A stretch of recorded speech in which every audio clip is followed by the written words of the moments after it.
मैंने माननीय सदन में जवाहरलाल नेहरू कृषि विश्वविद्यालय की जांच के संबंध में यह वक्तव्य दिया था कि कुलपति श्री ठाकुर अवकाश पर जा रहे हैं। इस परिस्थिति में नियम के अनुसार आगामी जांच की कार्यवाही माननीय उच्चतम न्यायालय के न्यायाधीश करेंगे। इस जांच के बारे में हुई कार्यवाही की सूचना सदन में रखने का आश्वासन दिया था। मैं इस संदर्भ में यह बताना चाहता हूं कि वे आगामी तारीख तक छुट्टी पर चले गए हैं और इस कार्य को संभालने के लिए उप कुलपति को तैयार कर लिया गया है। राज्य शासन के अनुरोध पर जांच करने के लिए उच्च न्यायालय के मुख्य न्यायाधीश ने एक सदस्यीय आयोग के रूप में न्यायाधीश की नियुक्ति के लिए सुझाव दिया था। इसी बीच यह समाचार प्राप्त हो गया कि कुलपति तत्काल अपने पद से त्यागपत्र दे रहे हैं। इसी परिप्रेक्ष्य में फिर से इस विषय के बारे में पुनर्विचार होने जा रहा है।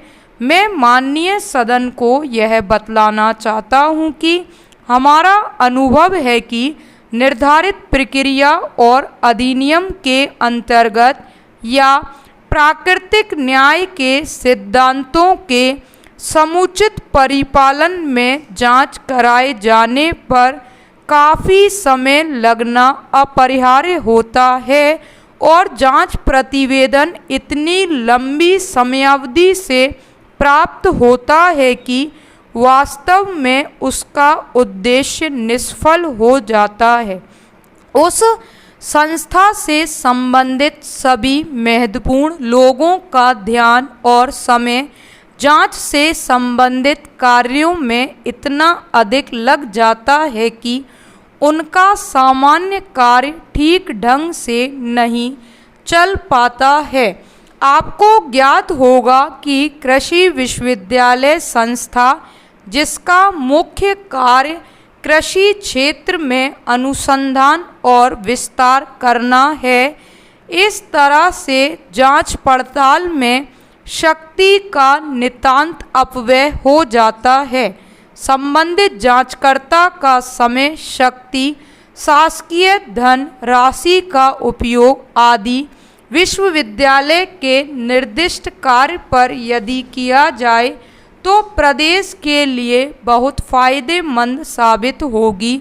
इस बारे में दूसरी बात यह है कि धनराशि के अपव्यय, दुरुपयोग से संबंधित बातों का उल्लेख माननीय सदस्यों ने समय समय पर सदन में किया है। यदि न्यायिक जांच प्रस्तावित दायरे में होती है, उनमें से अधिकांश बातें ऑडिट दायरे में आ जाएगी और अच्छे ऑडिट से अधिकांशतः तथ्य प्रकाश में आ जाएंगे। यह सब न्यायिक जांच में अक्सर होता है। उक्त सभी बातों को दृष्टिगत रखते हुए राज्य शासन ने यह निर्णय लिया है कि न्यायिक जांच प्रारंभ न करते हुए स्वीकार कर लिया, क्योंकि स्पष्ट है कि अपने पद से हट जाने के बाद इस कार्यवाही की आवश्यकता नहीं है। मैं यहाँ यह भी स्पष्ट कर देना चाहूँगा कि विश्वविद्यालय का विस्तृत, व्यापक और सूक्ष्म ऑडिट अबाध गति से चलता रहेगा। उसके परिणाम स्वरूप जो व्यक्ति अनियमितताओं, राशि के अपव्यय और दुरुपयोग के लिए दोषी पाए जाएंगे, उनके विरुद्ध अनुशासनहीनता की कार्यवाही अवश्य की जाएगी।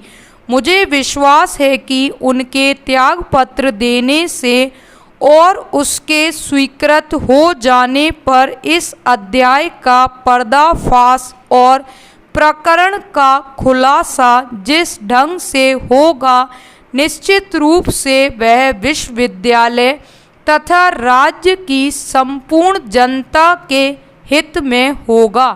अब आशा है कि विश्वविद्यालय अपने निर्दिष्ट लक्ष्यों की पूर्ति कर सकने की ओर अग्रसर हो सकेगा। अब मैं यह भी जानना चाहता हूँ कि गवर्नर साहब को कुलपति का इस्तीफा कब प्राप्त हुआ। मेरी चर्चा गवर्नर साहब से हो चुकी है। उन्होंने कहा कि मैं इस सदन के बारे में कल आश्वस्त कर सकता हूँ कि त्यागपत्र पाने और उसे स्वीकार करने की कार्यवाही कब तक पूर्ण कर ली जावेगी।